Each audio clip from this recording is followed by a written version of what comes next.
Hello, everyone, and welcome to Slash Film Daily for September 10th, 2018. On today's episode, we're going to discuss the latest film and TV news, and in our feature presentation, we're going to be joined by Chris Evangelista to talk about what he's been seeing at the Toronto International Film Festival.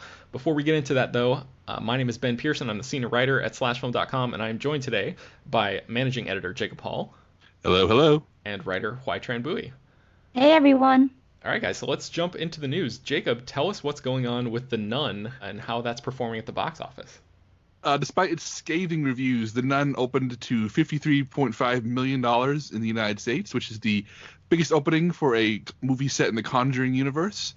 And what I think is the bigger news here, it pushed the entire Conjuring universe over $1.1 billion at the worldwide box office, making it the biggest R-rated horror franchise in history that tops Halloween, Nightmare on Elm Street, Friday the 13th, which is kind of extraordinary. I mean, there are bigger franchises that are PG-13, but for one that's purely R-rated, purely horror, this is like a success story. This is the cinematic universe model applied to horror, and it's really kind of thrilling to see that happen, because I'm actually a big fan of the Conjuring movies, and I am the only fan in the world of The Nun, which I really enjoyed. I said, as an aside, I said on Twitter, and I stand by this fact, if somebody made a Hammer-themed RPG and then adapted their campaign sessions into a movie, it would feel like The Nun, and that's my niche. That's exactly what I like. So I'm happy to see it successful, even if everyone else in the world hates it. So, Jacob, real quick, on that point, why do people hate this movie, and what is it about it specifically that makes it very much a you type of film? Everybody is harping on the jump scares. Everybody's harping on how silly it is, how preposterous it is, how I've heard toothless said a lot. I've heard lame said a lot. And I guess it just feels like people are just think it's silly and forgettable and fluffy and has nothing going for it.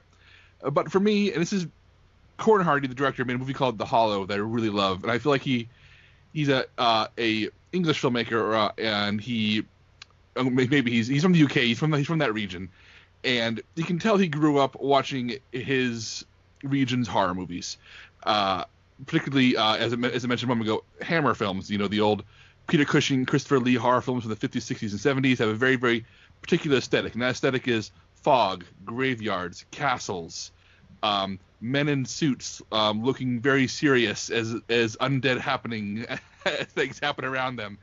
And this is the kind of movie where Demon Bashir, the extremely talented Mexican character actor, playing completely seriously, stands in a graveyard and looks befuddled at all kinds of horror shenanigans happening around him.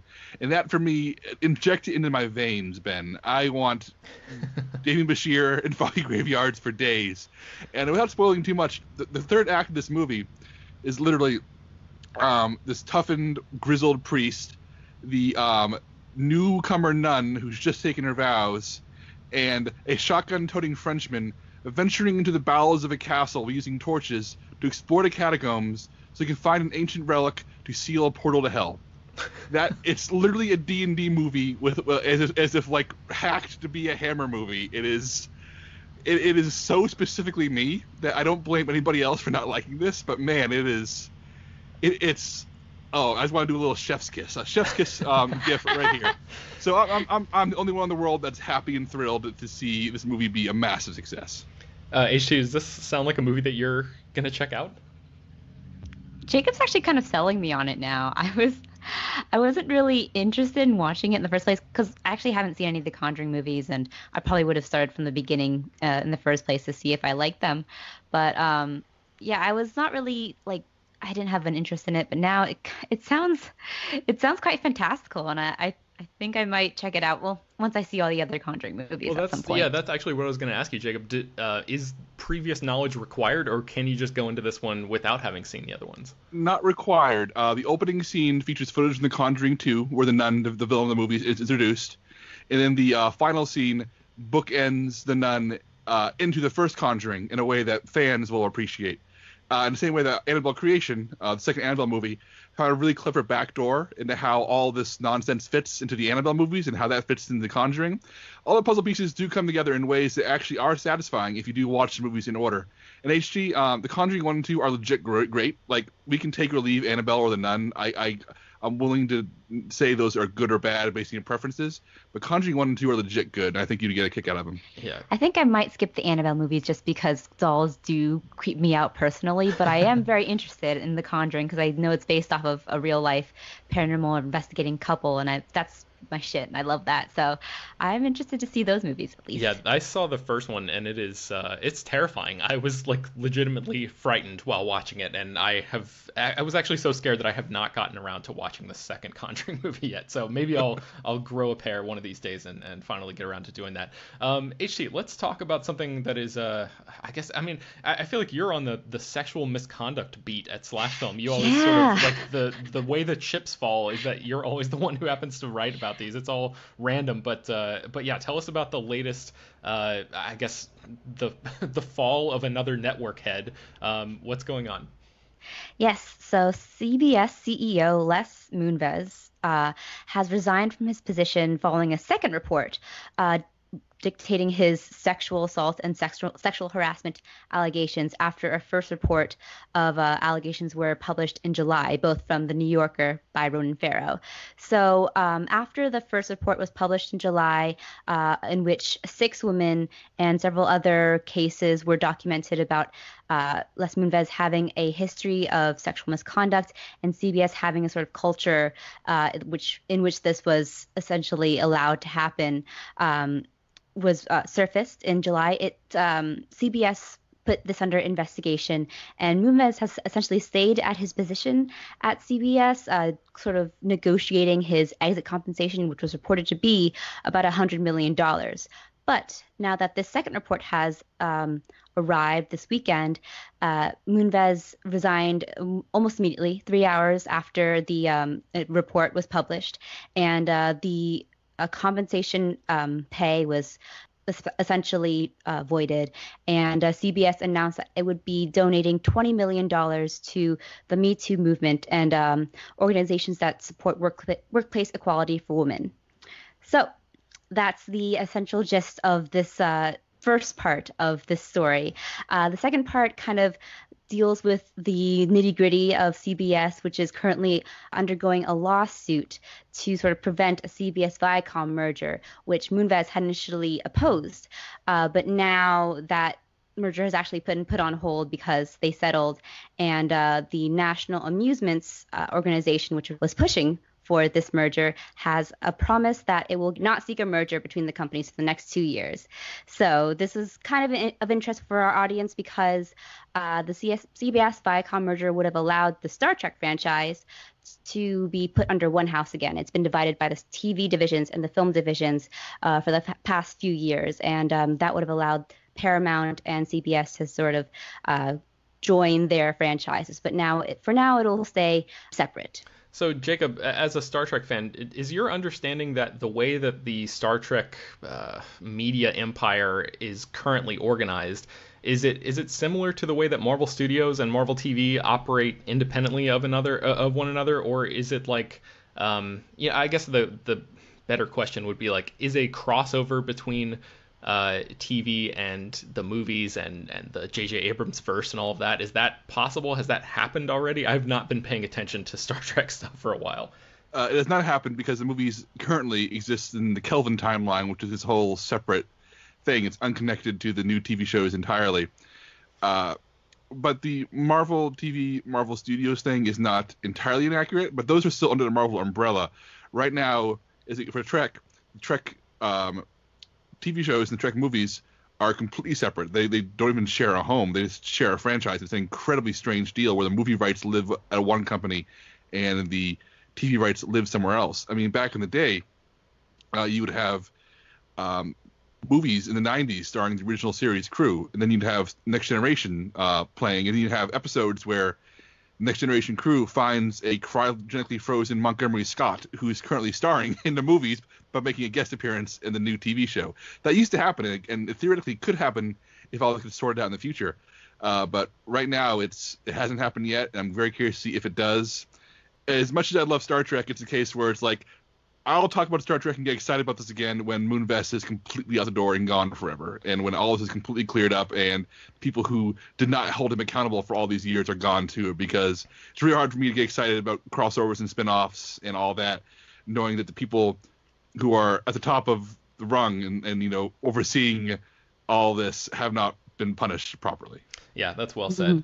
All right, so moving on to our next piece of business here. A Candyman remake might be on the way from Jordan Peele, and this is sort of surprising news that came out of nowhere. A report from Bloody Disgusting reports that Jordan Peele is in talks to produce a remake through his Monkey Paw Productions company, but it is still unclear if he also plans to direct this movie. So even the possibility of him directing is enough to sort of get me excited about this. Candyman is a movie from 1992. It starred Tony Todd as the title character, who is like this. It's sort of like a riff on Bloody Mary, where like if you say Candyman 5 times into a mirror, he appears, and he's this guy who has like bees coming out of his mouth, and he has his hand has been chopped off and replaced with a bloody hook. I mean, it is like a classic 90s horror movie, and I was scared of this film for a long time. Like before I even had the chance to watch it, it was one of those that I would walk through a Blockbuster Video and see the VHS box art, which has this bee crawling into a person's eye, and Tony Todd, his silhouette serves as the pupil of that eye. And it, freaked me out a lot as a kid, so I would pass it and always sort of shudder when I passed it. But I finally got around to seeing this, like, I don't know, 15 years ago or something, and I was kind of blown away by this movie. I've not revisited it in a long time, but I was shocked that the film actually has a lot to say about like class and race, and it seemed to be a very intelligent horror movie beyond just like a bloody killer kind of serial killer story or something like that. Jacob, I know you've seen this as well. What do you think about Jordan Peele potentially taking on a Candyman remake? Well, what's great about Candyman is that the whole story here is that the Candyman legend, this horror figure, has been terrorizing the poor black communities of Chicago for God knows how long, and this befuddled white, I think she's anthropology professor, stumbles into this community thinking, I'm going to study this urban legend, and finds out it's real, and everything goes horribly wrong for her. But it's still this window into this black community and this black horror figure told through a very white lens. And the movie is very good, but and very scary. Tony Todd is really, really terrifying in it. But the idea of Jordan Peele, a incredibly talented genre filmmaker, I mean, Get Out is my favorite movie of last year, taking this racially tinged story and maybe offering a perspective that we haven't seen before, and maybe offering the personal touch that we saw in Get Out for somebody who's not afraid to really get down and dirty with the racial politics of horror, that is really exciting. That is something I really want to see, and it makes the idea of a Candyman remake actually sound worthwhile instead of like a cash-in. Yeah, for sure. And this is based on a Clive Barker short story, and we actually have a list of a ranking of every Clive Barker movie, so I'll put that in the show notes for anybody who's interested. One thing I do want to say about this is I hope that they make the decision, if this does go forward, to actually use real bees, like practical bees, because that's what they did in 1992. CG wasn't to the point where they could get away with having a Nicolas Cage in the Wicker Man levels of bees there. So I really hope that they go back to practical for that, because the difference, I mean, it's the tactile nature of that is so palpable and so I mean, it makes a huge difference knowing that there's actual bees crawling around on a person's face instead of seeing, just a CG swarm or something. So, hopefully they're listening and they know what to do there. Do you hear that, Jordan Peele? Yeah, I know. Longtime listener of the podcast, Jordan Peele. So the last news story that I wanted to mention is Brooklyn Nine-Nine has an increased episode order. Jacob, I know you're a big fan of this show. Tell us what's going on. Yeah, this is really exciting news. As we've reported before, Brooklyn Nine-Nine was canceled at Fox, very quickly revived at NBC, and given a 13-episode order for early next year. And now NBC has bumped the order up to 18 episodes, which to me is a sign of confidence, a sign that this isn't just a let's wait and see what happens situation, but a sign of, yeah, Brooklyn Nine-Nine is here to stay. And that is so great to hear. I mean, this show is consistently great, consistently funny. And I feel like NBC is a better home for it. I mean, the network that brought us The Office and 30 Rock and Community, that's the right place for Brooklyn Nine-Nine, not Fox, in my opinion. HT, you're a fan of this show, right? I want to hear your thoughts. Yeah, I'm a huge fan. I'm very happy that it seems to have settled at NBC and they're putting a lot of faith in it, especially with it being residing next to the other Mike Schur shows, such as The Good Place. So this is exciting, and I hope that we see more of the Brooklyn Nine-Nine crew, just because they also seem very happy to be there as well. If you just see like Terry Crews after the events of them being picked up, he just was very happy about a potential paycheck raise and everything. So. I'm excited for them. I'm excited for more stories that are just it's good comedy that doesn't punch down and it's just very warm-hearted and good-hearted comedy. I have not seen the show yet. I really need to get around to it because it sounds like from everything you guys have said that I would absolutely love it. So I'm definitely going to be checking this out. But I want to step into Peter Soretta's shoes for a second and play devil's advocate, something he loves to do on this podcast. I'm looking now at the episode counts, and I wonder if you guys think, like, okay, so with comedies, especially network comedies, I feel like there's the risk of overstaying your welcome in a particular season. Like, is there any way that adding more episodes to the season could actually hurt the show? Because as somebody who watched, like, The Mindy Project, for example, for years, like when that show got picked up to Hulu for season 4, it moved from Fox to Hulu, and Hulu gave it a 26 episode fourth season. That is way too many episodes for just a fluffy nothing little comedy that has fun characters, but there's no reason for a show like that to have 26 episodes in a season. So is there any apprehension there of like this higher episode count potentially being a bad thing? Well, this is actually a shorter episode count than what they had when they were at Fox. I think they're 22 and 23 episodes with each of the last 5 seasons. So it's not something that Brooklyn Nine-Nine hasn't handled before, and they've handled it with panache. And again, they're a very character-driven character-driven comedy as well. The funny situations kind of arise organically out of these really great characters that you just love to spend time with. So I'm not worried with them. I really trust the writers, and I think that I just want to spend more time with these characters as much as possible. Yeah, and it seems like maybe this is a silly observation, but the cast of Brooklyn Nine-Nine, the core cast of characters, there's like maybe 8 to 10 people who are regularly popping up every episode, and they're all so well defined and clearly drawn 5 seasons in. I mean, season 5 was the best season so far, and that's crazy for a show to be on that long and still be that good. But you can take any 2 characters from this show, give them an A plot, and it will rock. It will be funny, and it will work. So the idea is that you can, if you have 18 episodes, to just try out different character combinations and see what sticks and see what doesn't, and just play around with this cast and this ensemble and divide them up in different ways. There's so much you can do, because just dividing them up by various combinations is going to result in a funny thing no matter what. Awesome. All right, I think that's going to bring us to the end of the news portion. HT, I think we're going to leave you here, and then we're going to join up with Chris in just a second. So where can people find more of your work online? You can find me every day at slashfilm.com, and I'm on Twitter at Hoai-Tran Bui. All right, for our feature presentation, we are bringing on Chris Evangelista from Toronto to talk to us about what he's been seeing at the Toronto International Film Festival. Chris, what's going on? Hi, everyone. Not much. I've been running around. This is technically my last day. I'm leaving tomorrow, so it's been a busy few 5 days here. And you're joining us from a hotel lobby, is that right? I'm in a hotel suite. It is the Netflix suite, as I'm waiting for my next screening, which is a Netflix film. And it's a very fancy hotel because they put stars in here, because right now there's like a press conference going on, and Lady Gaga is in there, so she's like a few feet away from me. So it's a little surreal, especially because I'm staying at like a low rent Airbnb. So I come from there to here, to this very glittery hotel. Awesome. So Jacob, you've been doing a lot of the editing and things like that of Chris's coverage. So I feel like you have a better sense of the scope of this festival. Do you have any specific questions for Chris other than just like how is the festival going so far? I'll go ahead and start. Is A Star Is Born as good as everybody says it is? It's very good. I don't think it's as I've seen some reviews that kind of hail it as like the second coming of Jesus, and I don't know if I'd go that far, but it's good. It's a very well-made, well-acted film. I mean, Lady Gaga is really, really good in it. I'm not like a huge fan of her music or anything, but she's a Notice how I whispered that because I was afraid she would hear me.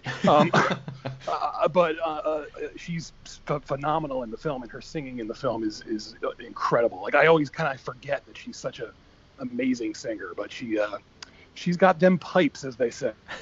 About Bradley Cooper's direction. I mean, is this his first movie behind the camera? Does he have those first-time filmmaker tendencies, or the fact that he's worked with enough big names maybe have leaked into him to make him a better talent? He does mostly a really, really good job. He's a little too fond of close-ups for my liking. There's a lot of close-ups, and I wish he would pull the camera back a little bit here and there, but he does a really good job at capturing like the electric feeling of like a live concert. Like, you feel like you're really there. You feel like you're in this exciting live music moment. So he's really good at capturing that, and he's really good at the big character moments. So, you know, the fact that this is his first directorial feature is very impressive. So, Chris, one of the movies that I know you're really excited to see at TIFF is the new Halloween film. What did you think about that one? It was good.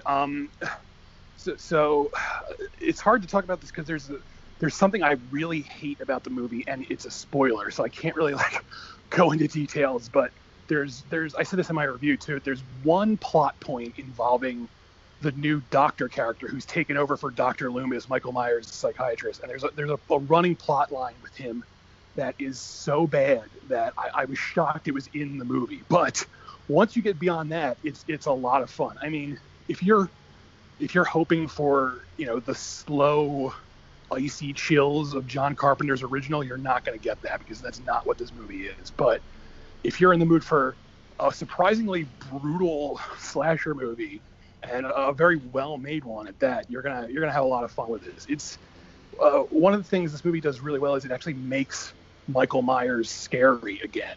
He's like an unstoppable like killing force in this, and he doesn't just kill people, he obliterates them. He's just constantly like slamming people through walls and snapping necks and ripping jaws off. And it's and like I'm not a squeamish guy, but even as I was watching this, I was like, Jesus, this is exceptionally brutal. So, and that brutality just makes the character really, really scary, because he's just constantly on the move, constantly killing people. So, and you know, I saw it at the Midnight Madness screening, which I think helped a lot because the audience ate it up. They went like, you know, ape shit for it. So, I would recommend seeing this with a very in-tuned audience, and you're gonna have fun with it.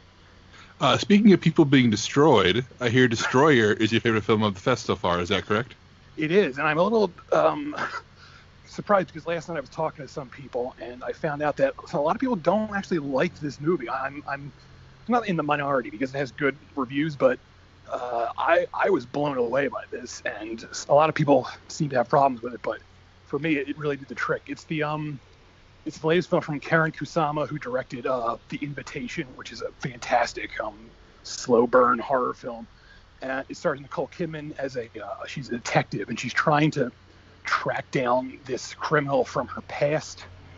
And it's this really interesting blend of like character study and crime thriller, which I really haven't seen in a while. And it's exceptionally well done. Nicole Kidman, I mean, every time I write a review about a movie with Nicole Kidman, I feel like an idiot being like, by the way, Nicole Kidman is great in this movie, because I feel like everyone knows that by now, but she is really good in this. And Karen Kusama's direction is phenomenal. She's quickly becoming one of my favorite filmmakers. She does such a great job capturing just this oppressive, menacing atmosphere of this movie. So I really loved it. It is as of now my favorite of the fest, but it's up there with, I think, like my second favorite would be Burning, which is really, really good. And I saw If Beale Street Could Talk this morning, the Barry Jenkins movie, and that is incredible. It's emotional. It's incredibly well directed. Barry Jenkins is unstoppable as far as I'm concerned at this point. You also saw the new Steve McQueen movie, Widows, which seems like a major left turn for the guy who made 12 Years a Slave. How different is it? How accessible is it?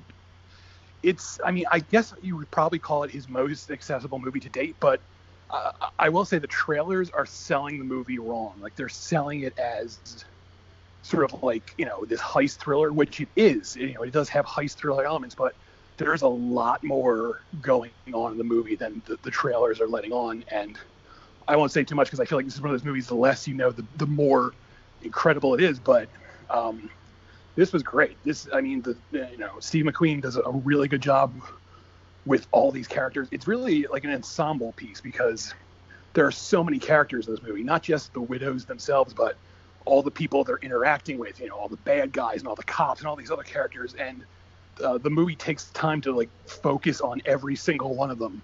Like no one really gets left out. So it's really this interesting ensemble piece that, again, I think the trailers are doing a really shitty job of selling. So if you saw the trailer for this and thought, oh, that doesn't look as good as I thought it would be, trust me, it's a really, really incredible film. So, Chris, a lot of the things that you've talked about so far, it sounds like you've enjoyed them quite a bit. Have there been any big disappointments for you so far? The biggest disappointment was Outlaw King, which was the opening night film here. It's the new Netflix film about Robert the Bruce, who, if anyone has seen Braveheart, they'll remember him as a figure in that film. He was played by Angus McFadden. In that film here, he's played by Chris Pine.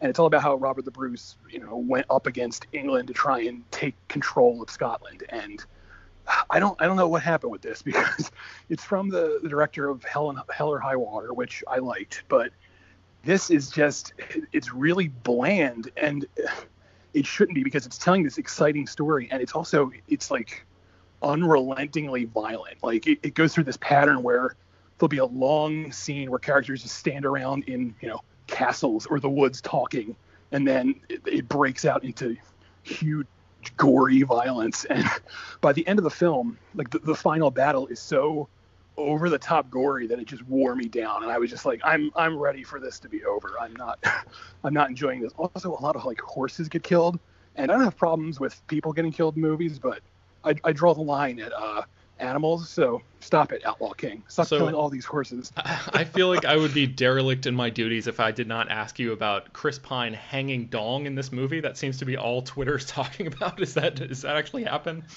It does, and it happens in such a nonchalant way where there's a scene where he's taking a bath in a river, and he just stands up, and he's all out. He's all out there, and he keeps chatting it up with his men while he's just totally nude, and it's very casual.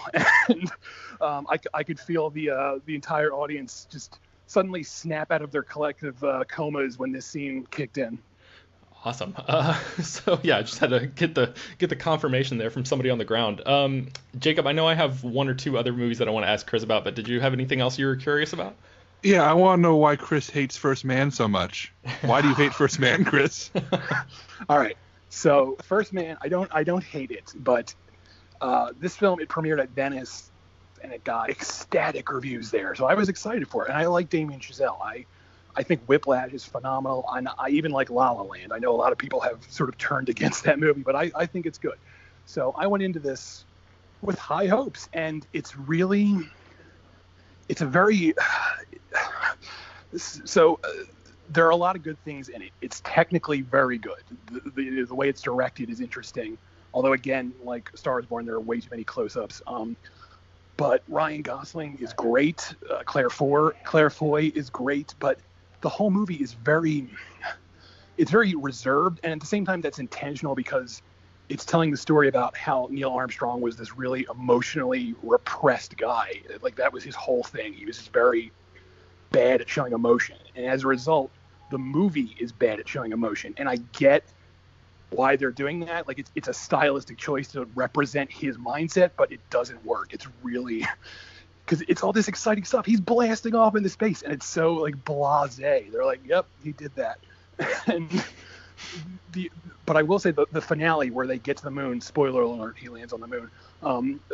That is incredible, and that sort of saved the movie for me. Like I was ready to just give it a straight up negative review until this entire moon landing sequence, which is really powerful and really visually stunning. Like the scene kicks into full IMAX here, and you just see like the scope of just being on the moon. It's really impressive. And I will add, you do actually see the flag on the moon, so Good work, everyone, with that nothing controversy. All right, so the two that I had left to ask you about, Chris, are Vox Lux. Well, that's the first one. Tell me about that, the new Natalie Portman movie. Vox Lux it's weird. It's a Brady Corbett movie. He directed a really great under the radar film called The Childhood of the Leader. I think it was from last year or 2 years ago. And that I loved. So I was looking forward to this, and this movie, it's two movies in one. So the first half is all about this girl becoming a pop star, and then the second half is about her later in her career. And so the first half is really good, and then the second half isn't. And that sucks because the second half is when Natalie Portman shows up. And I love Natalie Portman. I think she's a great actress, but she's not right for this film. And I remember at one point Rooney Mara was supposed to play this part, and I kind of wonder if the film would be a lot better with her in the role, because it seems like something she would play differently and better. But it's not a bad movie. It's just very strange. In a lot of ways, it's like the anti-A Star Is Born, because it's all about how, fame just basically sucks your soul dry and stuff like that. So it has a lot of interesting stuff in it, but it was not as good as I was hoping it would be. That is unfortunate. And the final one that I'm very curious about is The Sisters Brothers. This one I hadn't really even heard about until, I don't know, I feel like a couple weeks ago. And now it's suddenly become, one of my most anticipated movies of the year just because it has such a good cast. Does this one live up to the potential of the people involved in it?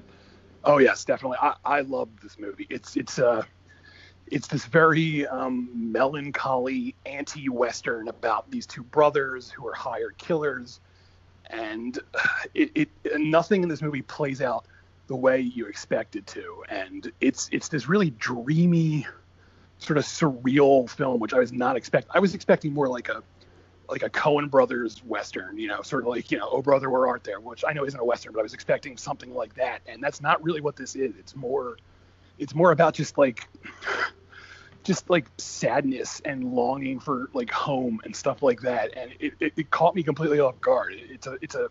It's a sweet, lovely, and also very dark movie. It like blends the darkness and the light really well. So I would put this on your radar if you don't know about it. Yeah, and that one stars John C. Reilly, Joaquin Phoenix, Riz Ahmed, and Jake Gyllenhaal. So that's a pretty stellar cast there. Chris, I guess it's probably time for us to get close to wrapping this up, but I want to know, like, what do you think about this festival this year compared to other years that you've been? What's the vibe there?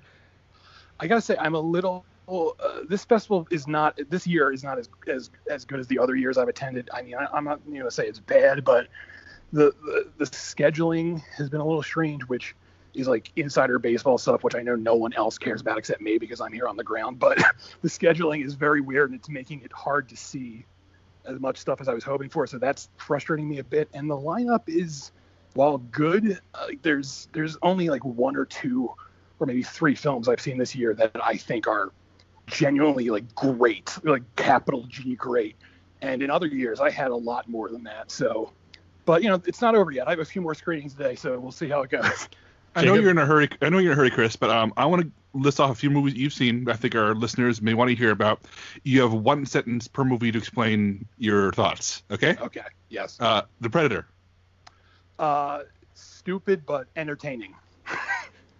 The Front Runner. A generic biopic with very good acting and little else. White Boy Rick. Again, a generic movie with good acting and little else. It's pretty much like the same thing as The Front Runner, where the cast is great, but the story is bland. Jeremiah Terminator Leroy. I just got out of that, and I'm disappointed with that, I'm sad to say, because I love everyone in it. I love Kristen Stewart, I love Laura Dern, but the movie is it's really poorly made. It's like someone's first indie feature, and it looks like that. So I was a little disappointed with that. Right. I also want to point out that Chris has 11 reviews written in like 4 days on slashfilm.com, and we'll link to those in the show notes. But you've been a workhorse, man. We really appreciate it. These are excellent reviews. I'm really happy to hear from you. Oh, well, my pleasure. Thank you. So, Chris, where can people find your work and your musings online? You can find me at slashfilm.com, and I'm on Twitter at CEvangelista413. Jacob? And I'm on slashfilm.com, and I'm on Twitter where I'm at Jacob S. Hall. You can find me at slashfilm.com as well, and I'm on Twitter at Ben Pearson. You can find more about all the stories we mentioned on today's show at slashfilm.com and linked inside the show notes of this episode. Slash Film Daily is published every weekday, bringing you the most exciting news from the world of movies and TV, as well as deeper dives into the great features you can find at slashfilm.com. You can subscribe to the show on iTunes, Google Play, Overcast, Spotify, all the popular podcast apps, and we actually also publish the episodes on slashfilm.com, so you can listen to it directly there if you want to. Send your feedback, questions, comments, and concerns to us at peter@slashfilm.com, and please be sure to leave your name and general geographic location in case we mention your email on the air. Don't forget to rate and review the podcast on iTunes, tell your friends, and spread the word, and we'll talk to you tomorrow.